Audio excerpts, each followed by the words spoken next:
یہ خصوصی گزارش ہے آپ کو کہ آپ اس بیان کو خود بھی سنیں اور پھر اس کو اپنے تک محدود نہ رکھیں، اپنے تمام دوست احباب اور رشتہ داروں کو بھی یہ پیغام ضرور پہنچائیں۔ اور اگر آپ نے حصول علم دین کے لیے صحیح ذریعہ اپنایا تو یہ صحیح ذریعہ آپ کو صحیح علم دے گا، اور وہ صحیح علم آپ کو صحیح عمل کی طرف مائل کرے گا۔ علم دین ہے، لہذا غور کرو اپنا دین سے آنے والی کتابوں میں بد مذہب اور بد عقیدوں کی کتابیں بھی بڑی تعداد میں کے امام کہہ رہے ہیں، اور آج عوام یہ کہہ رہی ہیں کہ نہیں جی ہم تو تحقیق کرتے ہیں، ہم تو سنتے ہیں، دیکھتے ہیں کون کیا کہتا ہے،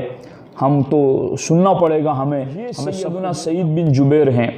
جو اپنے انگلے کو انگوٹھی پر رکھ کر کہتا ہے لا نصف کلمتی، بد مذہب کی آدھی بات میں بھی میں سننا نہیں چاہتا۔ محمد ابن سیرین کہتا ہے بد مذہب کی زبان سے میں قرآن کی آیت اور حدیث رسول بھی سننا نہیں چاہتا۔ الحمدللہ رب العالمین والصلاة والسلام علی سید الانبیاء والمرسلین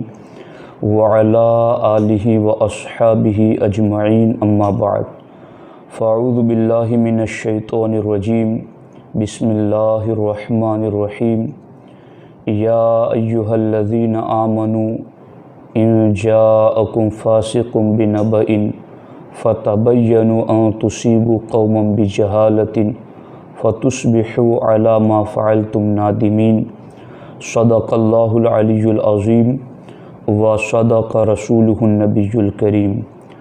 الصلاۃ والسلام علیک یا رسول اللہ، الصلاۃ والسلام علیک یا حبیب اللہ، الصلاۃ والسلام علیک یا نبی اللہ، وعلی آلک واصحابک یا نور اللہ،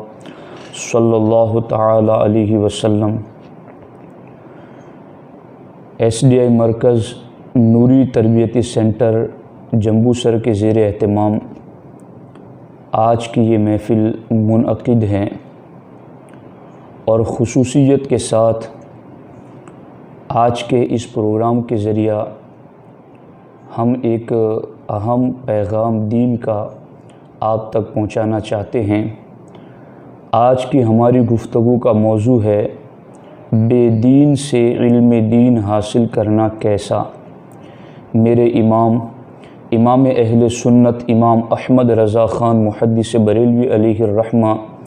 ارشاد فرماتے ہیں سونا جنگل رات اندھیری، چھائی بدلی کالی ہے، سونے والوں جاگتے رہیو چوروں کی رکھوالی ہے۔ سونا جنگل رات اندھیری، چھائی بدلی کالی ہے، سونے والے جاگتے رہیو چوروں کی رکھوالی ہے۔ دوستان محترم، آج چونکہ سوشل میڈیا کا دور ہے اور اس دور میں کثرت کے ساتھ بد عقیدے اور بد مذہب لوگ اپنی بد مذہبی اور بد عقیدگی پھیلانے میں مصروف ہیں، اور ہماری عوام اہل سنت اور بعض پڑھے لکھے لوگ دانستہ یا غیر دانستہ ان کے افکار و نظریات سے متاثر ہو کر بد عقیدگی کی طرف مائل ہو جاتے ہیں۔ یہی بنیاد ہے کہ آج یہ دین کا اہم پیغام آپ تک پہنچانا ضروری سمجھا گیا۔ آپ دیکھیں امام اہل سنت امام احمد رضا محدث بریلوی علیہ الرحمہ نے خصوصیت کے ساتھ مسلمانان ہند کی ترقی اور عروج کے لیے ایک رسالہ تحریر فرمایا جس کا نام ہے تدبیر فلاح و نجات و اصلاح۔ اس میں امام اہل سنت امام احمد رضا محدث بریلوی علیہ الرحمہ نے خصوصیت کے ساتھ مسلمانان ہند کے لیے 4 اصول ذکر فرمائیں، اور پھر ان 4 اصولوں میں مسلمانان ہند کی کوتاہی ذکر کی، اور پھر اس کا تدارک کیسے کیا جائے اس کی تدبیریں ذکر فرمائیں۔ تمام اہل علم سے خصوصیت کے ساتھ اس بات کی گزارش ہے کہ وہ اس رسالے کا ضرور مطالعہ کریں۔ فتاوی رضویہ شریف کی 29ویں جلد میں یہ رسالہ موجود ہیں، اور صرف چند صفحات پر مشتمل ہیں۔ چونکہ آج کی ہماری گفتگو کا موضوع بے دین سے علم دین حاصل کرنا کیسا، اس وجہ سے ہم ان چاروں اصولوں پر تو گفتگو نہیں کر سکتے۔ آج ہماری گفتگو اپنے موضوع کے اعتبار سے امام اہل سنت کے ذکر کردہ چوتھے اصول پر ہے۔ امام اہل سنت ارشاد فرماتے ہیں، رابعاً، سب سے زیادہ اہم، سب کی جان، سب کی اصل اعظم وہ دین متین تھا جس کی رسی مضبوط تھامنے نے اگلوں کو ان مدارج عالیہ پر پہنچایا، چار دانگ عالم میں ان کی ہیبت کا سکہ بٹھایا، نان شبینہ کے محتاجوں کو بلند تاجوں کا مالک بنایا، اور اسی کے چھوڑنے نے پچھلوں کو یوں چاہے ذلت میں گرایا۔ فَإِنَّا لِلَّهِ وَإِنَّا إِلَيْهِ رَاجِعُونَ وَلَا حَوْلَ وَلَا قُوَّةَ إِلَّا بِاللَّهِ الْعَلِيِّ الْعَظِيمِ۔ امام اہل سنت امام احمد رضا محدث بریلوی علیہ الرحمہ نے جو بات عرض کی ہے چوتھے اصول میں، اس میں خاص بات یہ ہے کہ آپ نے ان چاروں اصولوں میں سب سے زیادہ اہم اور سب کی جان اور سب کی اصل اعظم دین متین کو ٹھہرایا، یعنی سارے اصولوں میں سب سے بنیاد اور سب کی اصل اعظم، سب کی جان اور سب سے زیادہ اہم دین متین ہیں۔ اور پھر آگے آپ نے فرمایا کہ دین متین علم دین کے دامن سے وابستہ ہے، یعنی چاروں اصولوں میں سب سے زیادہ اہم، سب کی جان اور سب کی اصل اعظم تو دین متین ہیں،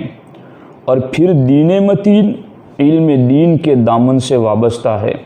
پتہ چلا کہ ان چاروں اصولوں میں سب سے زیادہ اہم اور اصل الاصول ان چاروں اصولوں میں بھی جو ہے وہ ہے دین متین، اور پھر دین متین علم دین کے دامن سے وابستہ ہے، یعنی علم دین جتنا مضبوط ہوگا اتنا ہی ہمارا دین مضبوط ہوگا۔ اسی لیے ہمارے نبی علیہ الصلاۃ والسلام نے بھی ارشاد فرمایا، العلم حیات الاسلام، علم اسلام کی زندگی ہیں۔ تو امام اہل سنت فرماتے ہیں کہ یہ چار اصول جو کہ مسلمانان ہند کی ترقی کی بنیاد ہیں، ان چاروں اصولوں میں بھی سب سے زیادہ اہم، سب کی جان، سب کی اصل اعظم دین متین ہیں، اور پھر دین متین علم دین کے دامن سے وابستہ ہے۔ تو معلوم یہ ہوا کہ علم دین میں جتنی پختگی آئے گی اتنی ہی پختگی ہمارے اور آپ کے دین اور عقائد میں آئے گی، عملیات میں آئے گی، اور پھر آگے دیگر اصولوں پر عمل کرنا ممکن ہو سکے گا۔ تو پتہ یہ چلا کہ اصل الاصول ہے علم دین حاصل کرنا۔ اب یہ علم دین کس طرح حاصل کیا جائے گا؟ علم دین کے حاصل کرنے کے ذرائع اور اسباب کیا ہیں، اور پھر علم دین کے حصول کے ذرائع اور اسباب کا درست اور صحیح ہونا کتنا ضروری ہے، کیونکہ اگر آپ نے حصول علم دین کے لیے غلط ذریعہ اپنا لیا تو پھر اس کے ذریعہ جو علم بھی آپ تک پہنچائے گا وہ آپ کو گمراہیت میں مبتلا کر دے گا، اور اگر آپ نے حصول علم دین کے لیے صحیح ذریعہ اپنایا تو یہ صحیح ذریعہ آپ کو صحیح علم دے گا، اور وہ صحیح علم آپ کو صحیح عمل کی طرف مائل کرے گا، اور پھر یہ علم اور عمل مل کر کے آپ کو جنت کی راہ پر گامزن کر دیں گے۔ تو اصل چیز ہے حصول علم دین کے لیے صحیح ذریعہ اختیار کرنا، اور اسی کی طرف توجہ دلائی ہے روایتوں میں، خصوصیت کے ساتھ مشکاہ شریف میں کتاب العلم میں یہ روایت موجود ہیں جو حضرت سیدنا امام محمد ابن سیرین رضی اللہ تعالیٰ عنہ کی روایت سے مذکور ہیں۔ آپ فرماتے ہیں، ان ھذا العلم دین فانظروا عمن تأخذون دینکم، یعنی علم دین ہے، علم دین ہیں، لہذا غور کرو اپنا دین کس سے حاصل کرتے ہو۔ یعنی اے اہل ایمان، اس علم کو محض علم سمجھ کر ہر کہیں سیکھنے کے لیے بیٹھ نہ جانا، بلکہ یہ علم بھی دین ہی ہیں۔ تو پھر تم غور و فکر کر لو عمن تأخذون دینکم، کہ تم اپنا دین کس سے سیکھ رہے ہو، کیا ذریعہ ہے، کیا سبب ہیں، کس ذریعے سے یہ علم آپ سیکھ رہے ہو۔ پتہ چلا کہ اس روایت کے ذریعہ صحیح ذریعہ علم اپنانے کی ہمیں تاکید کی گئی ہے کہ ہم علم دین حاصل کرنا چاہیں تو اس کو یوں نہیں کہ جیسے کالج میں، یونیورسٹی میں، اسکول میں کہ کوئی بھی استاذ ہو، کسی بھی مذہب اور فرقے سے تعلق رکھنے والا ہو، اس سے کوئی بھی کتاب دنیاوی علوم کی پڑھ لیتے ہیں، تو ایسے دین کے علم کی بھی کتاب کسی سے بھی پڑھ لیں، اس میں کیا ہوتا ہے۔ جیسا کہ آج کل بہت سارے اہل سنت و جماعت عوامی طبقے سے جو تعلق رکھتے ہیں، وہ یہ کہتے ہیں ہمیں بچوں کو قرآن ہی پڑھانا ہے، ہم کسی سے بھی پڑھا لیں، قرآن ہی تو پڑھنا ہے، نماز ہی تو پڑھنی ہے، کسی کے بھی پیچھے پڑھ لیں۔ تو آپ غور کریں، یہ حضرت سیدنا محمد ابن سیرین ہم تک روایت یہ پہنچا رہے ہیں کہ باقی دنیاوی علوم اور علم دین میں بڑا فرق ہے۔ ان ھذا العلم دین، یہ علم بھی دین ہے۔ فانظروا امن تأخذون دینکم، تو خوب جانچ پرکھ لو، خوب غور و فکر کر لو، خوب تحقیق کر لو کہ تم کس ذریعے سے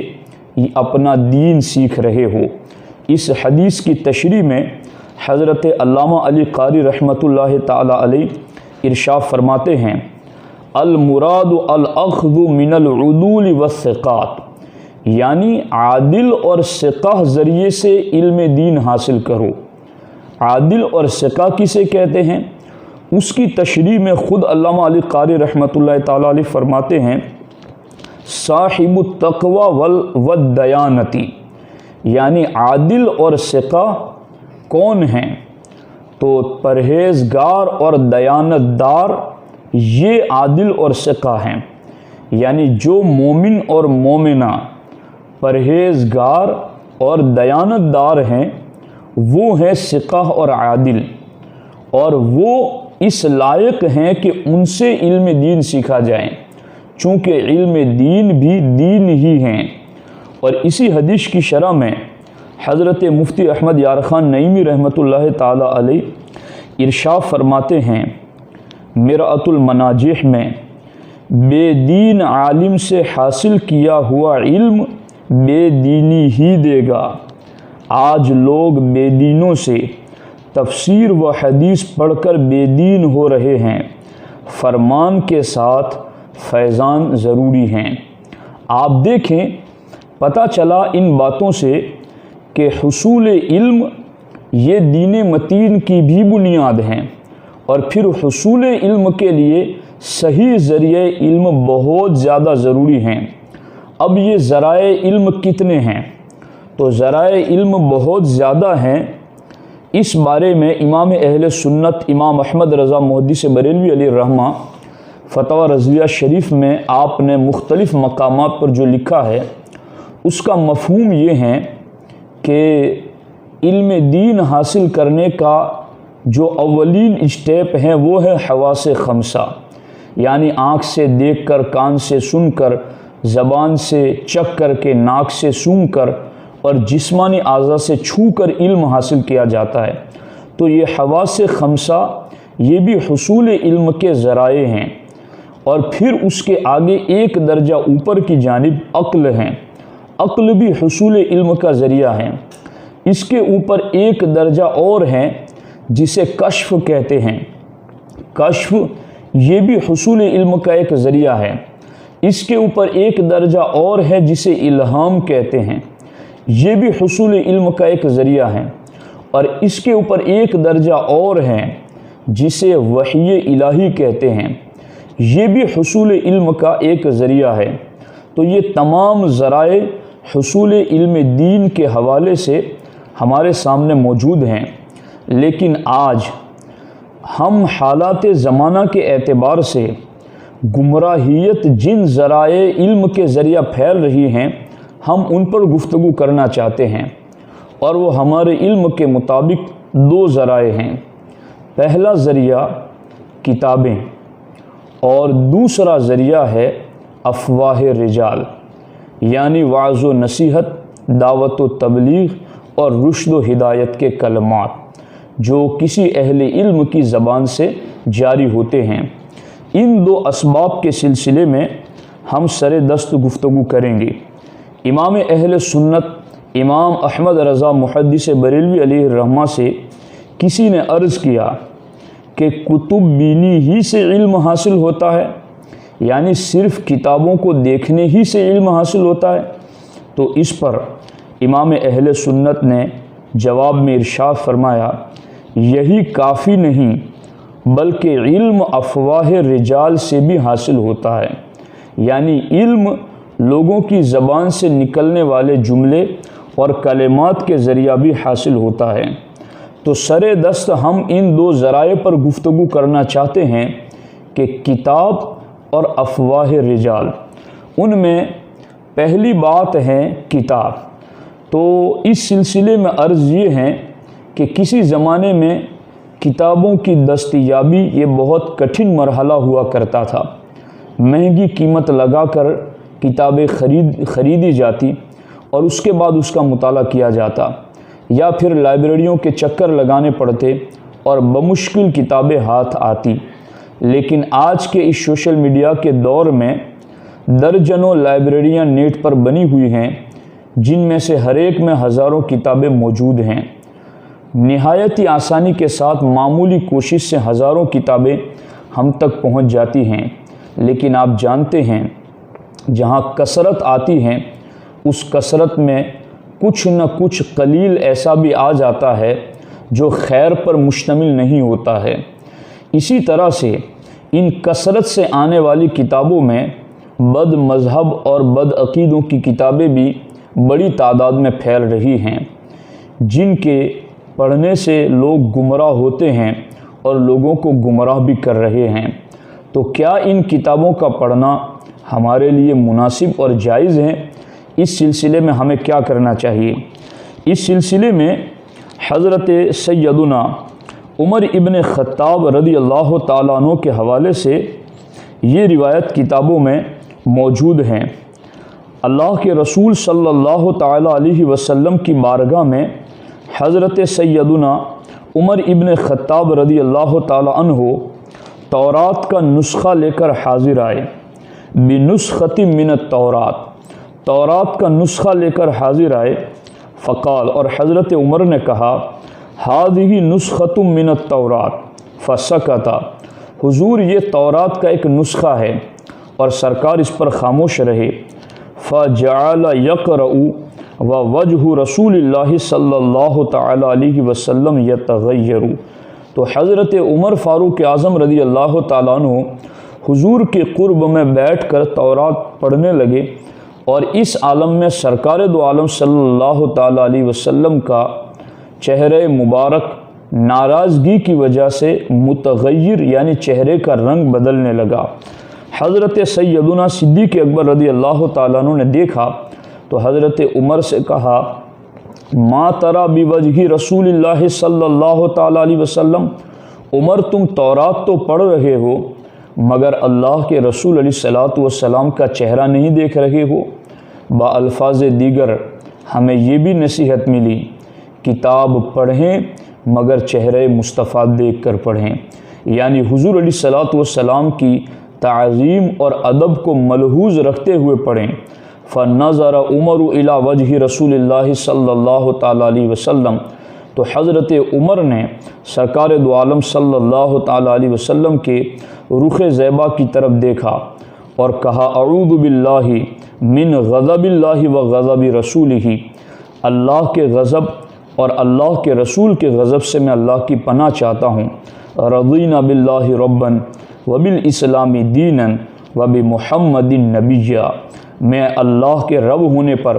اسلام کے دین ہونے پر اور محمد صلی اللہ تعالیٰ علیہ وسلم کے نبی ہونے پر راضی ہوں۔ یعنی میں تورات پڑھ رہا ہوں تو کوئی یہ مطلب نہیں ہے کہ میں قرآن کو چھوڑ چکا ہوں یا میں امام الانبیاء صلی اللہ تعالیٰ علیہ وسلم کی پیروی چھوڑ چکا ہوں، بلکہ میں اللہ کے رب ہونے پر، اسلام کے دین ہونے پر اور حضور آپ کے نبی ہونے پر راضی ہوں۔ پھر سرکار نے فرمایا والذی نفسی بیدہ لو بدأ لکم موسیٰ فاتبعتموہ وترکتمونی لضللتم عن سواء السبیل، اس ذات کی قسم جس کے قبضے قدرت میں میری جان ہے، اگر آج موسیٰ علیہ السلام بھی ہوں اور تم میری اتباع چھوڑ کر ان کی اتباع کرنے لگو تو سیدھے راستے سے بھٹک جاؤ گے۔ لو کان حیا ادرک نبوتی لاتبعنی، اگر آج وہ زندہ ہوتے اور میری نبوت کا زمانہ پاتے تو ضرور میری اتباع کرتے۔ آپ اندازہ لگائیں، اس سے اللہ کے رسول صلی اللہ تعالیٰ علیہ وسلم نے حضرت عمر فاروق اعظم رضی اللہ تعالیٰ عنہ کو تورات پڑھنے سے منع کر دیا اور اس پر ناراضگی کا اظہار فرمایا۔ تورات آسمانی کتاب ہے، ایک نبی پر اترنے والی کتاب ہے، اولو العزم پیغمبر پر اترنے والی کتاب ہے اور ایک لمبے زمانے تک انسانیت کے لیے رہنما اور ہدایت کا صحیفہ بن کر رہنے والی کتاب ہے، مگر چونکہ قرآن کے نزول کے بعد اس کے احکام منسوخ ہو چکے ہیں تو سرکار دو عالم صلی اللہ تعالیٰ علیہ وسلم نے اس کے پڑھنے پر اپنی ناراضگی کا اظہار فرمایا۔ اور یہی سیدنا عمر ابن خطاب رضی اللہ تعالیٰ عنہ ہیں کہ جنہوں نے جب اس طرح کی بات خود سرکار سے سیکھ لی کہ بد مذہبوں اور بے دینوں کی کتابیں پڑھنے سے سرکار ناراض ہیں، تو پھر ایک زمانہ ایسا بھی آیا کہ جب اسکندریہ فتح ہوا اور اس میں کثیر تعداد میں رومیوں کی کئی کتابیں پائی گئیں تو حضرت عمر کو ان کتابوں کے بارے میں لکھا گیا کہ رومیوں کی یہ کتابیں یعنی یہود و نصارہ کی یہ کتابیں ان کا کیا کیا جائے؟ تو جواب میں حضرت عمر فاروق اعظم نے ارشاد فرمایا ان تمام کتب کو جلا دیا جائے۔ آپ اندازہ لگائیں یہ کون کہہ رہے ہیں؟ یہ وہ عمر کہہ رہے ہیں جو راستے پر چلے تو شیطان دیکھ کر راستہ بدل دے، جن کے سائے سے شیطان بھاگتا ہے، جن کے بارے میں ہمارے نبی نے فرمایا عمر کے زبان اور دل پر اللہ نے حق جاری کر دیا ہے۔ یہ وہ عمر ابن خطاب ہیں جن کے لیے جمعہ میں خطبے میں پڑھا جاتا ہے الموافق رأیہ لوحی الکتاب، کہ جن کی رائے قرآن کے موافق ہوتی ہیں۔ قرآن میں تقریباً 22 مقامات ایسے ہیں کہ جن میں آیات کا نزول حضرت عمر فاروق اعظم کی رائے کے مطابق ہوا ہے۔ آپ اندازہ لگائیں کہ وہ عمر ابن خطاب رضی اللہ تعالیٰ عنہ ان کے تورات پڑھنے پر سرکار ناراض ہو رہے ہیں تو آج ماں و شما کی شمار میں ہیں۔ اس لیے حضرت سیدنا عمر ابن خطاب جو محدث ہیں اس امت کے، جن کی زبان پر فرشتے کلام کرتے ہیں، جب انہیں روک دیا گیا ہے تو پھر ماں و شما کی شمار میں ہیں اور ہم کس خوش فہمی میں رہ سکتے ہیں؟ اس لیے سوائے ان پختہ کار اہل علم حضرات کے کہ جن کے عقیدے میں رسوخ ہیں اور جو دلائل پر گہری نظر رکھتے ہیں، ان کو جنہیں علماء اور فقہاء نے اجازت دی ہیں کہ وہ رد کے لیے، تردید کے لیے اور بد عقیدگی اور بد مذہبیت کو روکنے کے لیے اگر پڑھ سکتے ہیں تو انہیں فقہاء اور علماء نے اجازت دی ہیں جو اس کی مہارت رکھتے ہیں۔ ہر کسی کو اس کی اجازت نہیں دی گئی ہیں۔ اس سلسلے میں آگے میں چند باتیں آپ کی خدمت میں یہ بھی عرض کرنا چاہتا ہوں کہ اس سلسلے میں شرح مسلم شریف جو کہ صحیح بخاری شریف کے بعد جس کا مرتبہ اصح الکتب کا ہے اور بعض علماء نے اس کو بخاری سے بھی زیادہ کا درجہ دیا ہے، اس صحیح مسلم شریف میں امام مسلم نے مقدمہ مسلم میں اس روایت کو ذکر کیا ہے۔ یعنی مصنف مقدمہ اس لیے لکھتا ہے کہ اس کی پوری کتاب اگر آپ پڑھنا چاہیں تو اس مقدمے کو پڑھ لیں۔ آپ اس مقدمے میں وہ اصول بیان کرتا ہے، کتاب کا خلاصہ بیان کرتا ہے کہ آگے کتاب کو آپ کن اصولوں کے تحت پڑھ کر سمجھ سکتے ہیں۔ تو حضرت امام مسلم رضی اللہ تعالی عنہ مقدمہ صحیح مسلم میں اس روایت کو ذکر کرتے ہیں کہ حضرت سیدنا امام محمد ابن سیرین رضی اللہ تعالیٰ عنہ جو کہ تابعی ہیں اور حضرت سیدنا انس ابن مالک رضی اللہ تعالیٰ عنہ کے شاگرد ہیں، وہ فرماتے ہیں لم یکونوا یسألون عن الاسناد فلما وقعت الفتنة قالوا سموا لنا رجالکم، یعنی پہلے اسناد کے تعلق سے تفتیش نہیں ہوتی تھی، یعنی یہ حدیث کون بیان کر رہا ہے تو بیان کرنے والے کے حوالے سے کوئی تحقیق اور تفتیش نہیں ہوتی تھی۔ فلما وقعت الفتنة، لیکن جب فتنہ برپا ہو گیا خوارج کا اور روافض کا تو پھر کیا ہوا؟ قالو، تو پھر کہا جاتا اور کہتے سموا لنا رجالکم، کہ اگر تم حدیث ہمیں سنانا چاہتے ہو تو پہلے اپنے راویوں کے بارے میں بتاؤ کہ تمہارے راوی کون سے ہیں۔ فَيُنظَرُ إِلَىٰ أَهْلِ السُّنَّةِ فَيُؤْخَذُ حَدِيثُهُمْ، اگر اہل سنت و جماعت اس حدیث کو روایت کرنے والے ہوتے فَيُؤْخَذُ حَدِيثُهُمْ، تو ان کی حدیث کو قبول کر لیا جاتا۔ وَيُنظَرُ إِلَىٰ أَهْلِ الْبِدْعِ فَلَا يُؤْخَذُ حَدِيثُهُمْ، اور اگر اس حدیث کو روایت کرنے والا کوئی بد مذہب اور بد عقیدہ ہوتا فلا یؤخذ حدیثہم، تو پھر اس کی روایت کو قبول نہیں کرتے۔ یہ کون کہہ رہے ہیں؟ یہ سیدنا امام محمد ابن سیرین رضی اللہ تعالی عنہ فرماتے ہیں، جو کہ اپنے وقت کے محدث بھی ہیں، بڑے فقیہ بھی ہیں اور بڑی بزرگ ہستی ہیں جن کا علم بہت بلند ہے۔ وہ فرماتے ہیں کہ جب ہمیں کوئی حدیث سنانے کے لیے آتا تھا تو پہلے ہم تحقیق نہیں کرتے تھے، مگر جب فتنے پیدا ہو گئے تو اب ہم کہتے ہیں کہ ہم روایت سنی ہی کی لیں گے، سنی ہی کا قول لیں گے، سنی ہی کا بیان سنیں گے، سنی ہی کی بات سنیں گے۔ جو غیر سنی بد مذہب اور بد عقیدہ ہوگا ہم اس کی کوئی روایت نہیں سنیں گے۔ یہ صحیح مسلم کے مقدمے میں ذکر کیا ہے، اس لیے جو صحیح مسلم ہوگا وہ صحیح مسلم کے اس ضابطے کو مانے گا اور اپنے صحیح مسلم ہونے کا ثبوت دیں گا۔ اس لیے ساتھیو، اب کیا امام محمد ابن سیرین سے آپ کہنے کے لیے جائیں گے کہ نہیں کوئی بات نہیں، ہم نے تو حدیث ہی سننی، ہم کسی سے بھی سن لیں، ہم نے تو دین کی بات ہی سننی، ہم کسی سے بھی سن لیں؟ تو ساتھیو، بات ایسے نہیں ہوتی ہیں، بات وہ ہیں کہ ہمارے بزرگوں نے ہمارے لیے طریقہ چھوڑا ہے، دین سمجھنے کے اصول دیے ہیں، ہمیں ان اصولوں اور تقاضوں کے مطابق علم دین حاصل کرنا ہوگا۔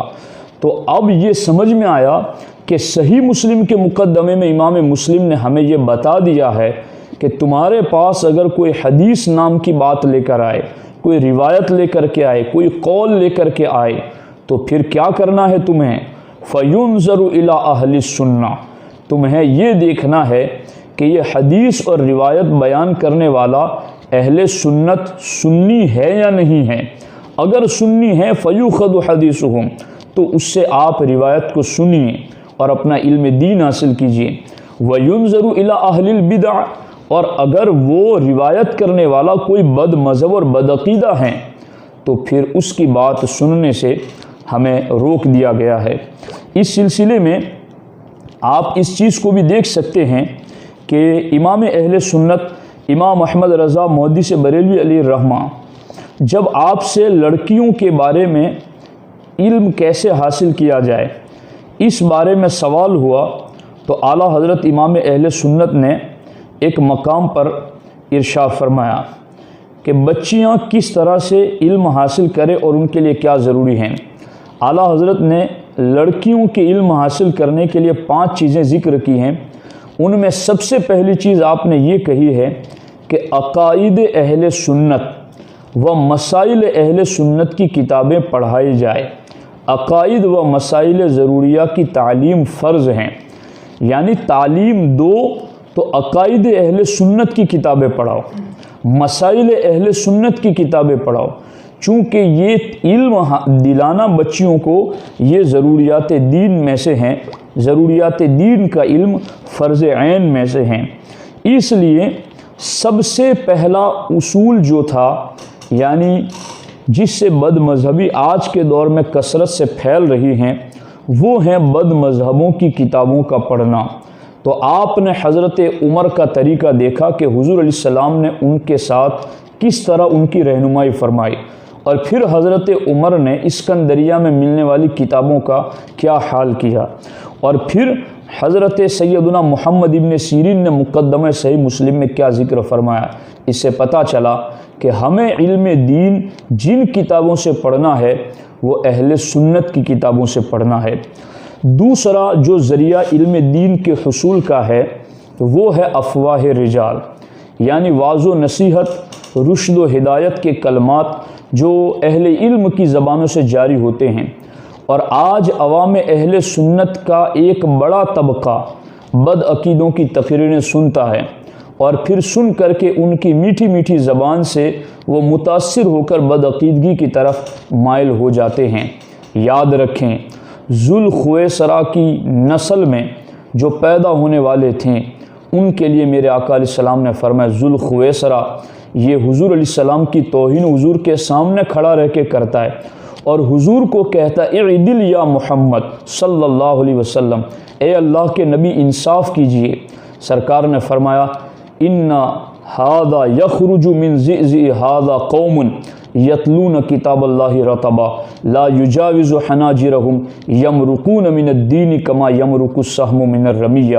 میرے صحابہ دیکھ لیں، یہ جو جا رہا ہے اس کی نسل سے، اس کی پشت سے ایک ایسی قوم نکلے گی جو قرآن بہت جھوم جھوم کر پڑھے گی، مگر قرآن ان کے حلق سے نیچے نہیں اترے گا۔ یہ دین سے ایسے نکل جائیں گے جیسے تیر نشانے سے نکل جاتا ہے۔ آپ دیکھیں یہ ذوالخویسرا حضرت سیدنا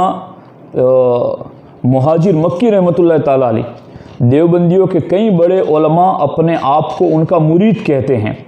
وہ علامہ مہاجر مکی رحمۃ اللہ تعالیٰ علیہ انوار احمدی میں لکھتے ہیں، آپ نے فرمایا ہے اس میں کہ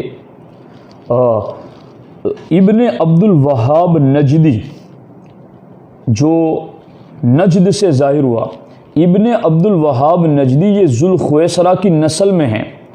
اور اسی ابن عبد الوہاب نجدی کے ذریعہ وہابیت غیر مقلدیت بھی پھیلی، اور اسی کے ذریعہ وہابیت دیوبندیت بھی پھیلی۔ دیوبندیوں کو پوچھو کہ اسماعیل دہلوی تمہارے کیا لگتے ہیں، یا غیر مقلدین کو آپ پوچھیں کہ اسماعیل دہلوی تمہارے کیا لگتے ہیں، تو دونوں کا یہ مجمع البحرین ہے،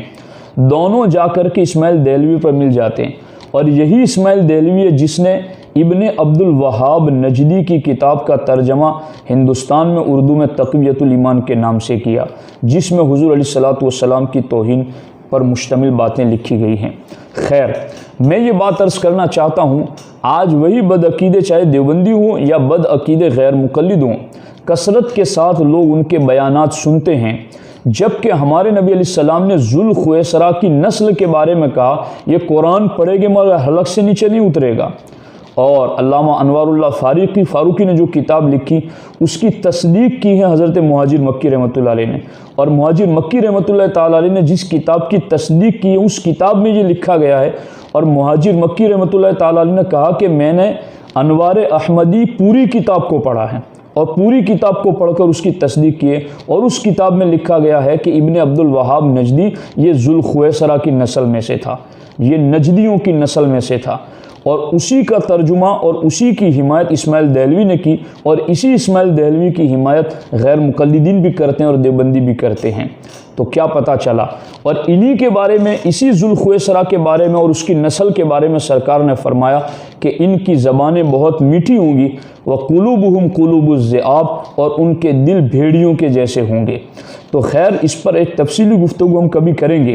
سر دست میں یہ عرض کرنا چاہتا ہوں کہ یہ جو آج نیٹ پر بیٹھ کر کے بدعقیدے گفتگو کرتے ہیں اور ہمارے سنی ان کی باتوں کو سن کر ان کے پھندے میں آ جاتے ہیں، تو حصول علم کا یہ ذریعہ یعنی افواہ رجال، اہل علم کی زبانوں سے علم حاصل کرنا، اس میں بھی ضروری ہے کہ آپ صرف اہل سنت و جماعت کی تقریریں سنیں، ان کے بیانات سنیں، اور ان کے بیانات سن کر اپنے عقیدے اور عمل کی اصلاح کریں۔ اس سلسلے میں آپ کی خدمت میں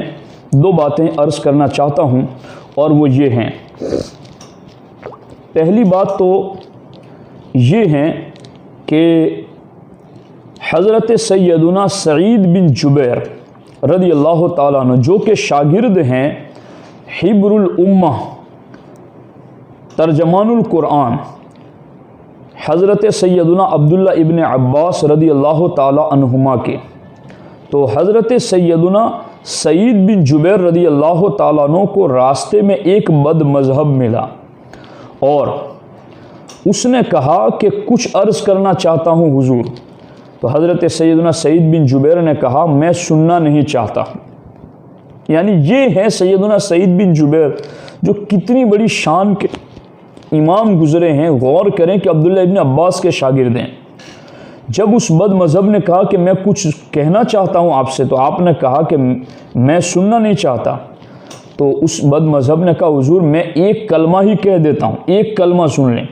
تو حضرت سیدنا سعید بن جبیر نے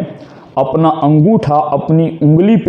کے سرے پر رکھ کر فرمایا لا نصف کلمتی، آدھا کلمہ بھی میں تجھ سے نہیں سننا چاہتا۔ تو لوگوں نے عرض کیا حضور اس کا سبب کیا ہے؟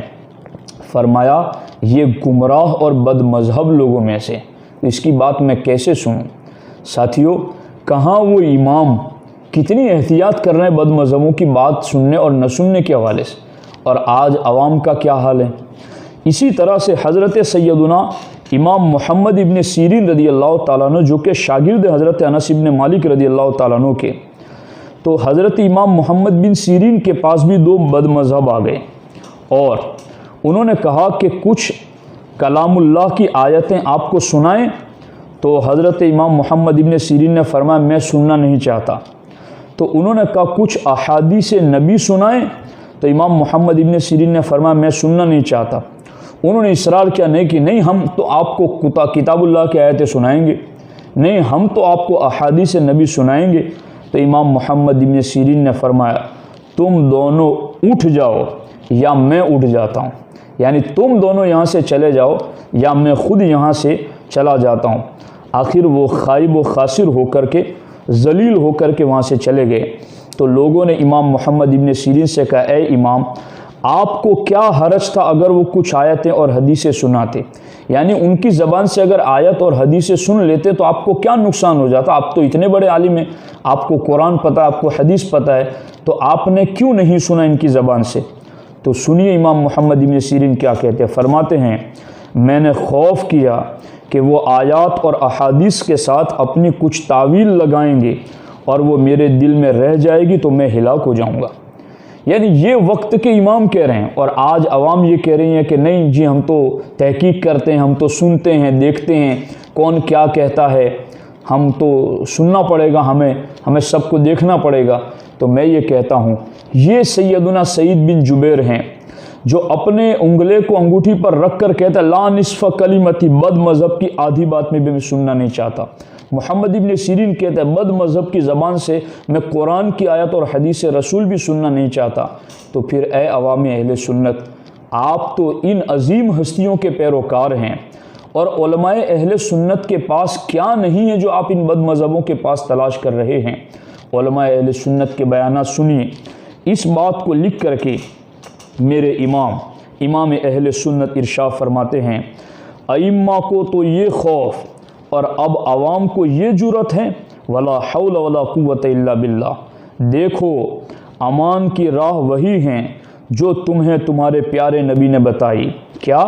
ایاکم و ایاہم لا یضلونکم ولا یفتنونکم، ان بد مذہبوں سے دور رہو اور انہیں اپنے سے دور کرو، کہیں وہ تمہیں گمراہ نہ کر دیں، کہیں وہ تمہیں فتنے میں مبتلا نہ کر دیں۔ دیکھو نجات کی راہ وہی ہیں جو تمہارے رب نے بتائی، فلا تقعد بعد الذکر مع القوم الظالمین، یاد آنے پر پاس نہ بیٹھ ظالموں کے، یعنی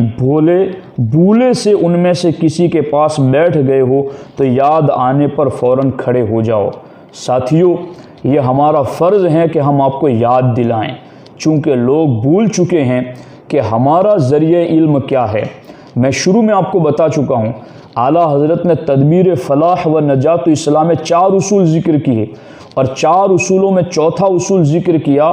کہ سب سے زیادہ اہم، سب کی جان، سب کی اصل اعظم دین متین ہے، اور دین متین علم دین کے دامن سے وابستہ ہے، اور پھر علم دین صحیح ذریعے علم سے آئے گا، اور صحیح ذریعے علم علماء اہل سنت ہیں، اور علماء اہل سنت کی کتابیں ہیں۔ اس لیے ضرورت اس امر کی ہے کہ علماء اہل سنت کی کتابوں کو پڑھا جائے اور اس کا مطالعہ کیا جائے، اور علماء اہل سنت کے بیانات سنے جائے، اور بد عقیدوں کے بیان سے اپنے آپ کو بچایا جائے۔ اس سلسلے میں 2 باتیں عرض کر کے میں اپنی گفتگو کو ختم کرنا چاہتا ہوں۔ امام اہل سنت امام احمد رضا خان محدث بریلوی علیہ الرحمہ، آپ سے یہ پوچھا گیا کہ اپنے بچوں کو وہابیوں کے پاس پڑھوانا اور ان سے تعلیم دلوانا کیسا ہے؟ تو اعلیٰ حضرت فرماتے ہیں وہابیوں کے پاس اپنے لڑکوں کو پڑھانا، اس بارے میں آپ فرماتے ہیں حرام حرام حرام، اور جو ایسا کرے بدخواہ اطفال و مبتلائے آثام۔ قال اللہ تعالی یا ایھا الذین آمنوا قوا انفسکم واہلکم نارا، اے ایمان والو اپنے آپ کو اور اپنے گھر والوں کو دوزخ کی آگ سے بچاؤ۔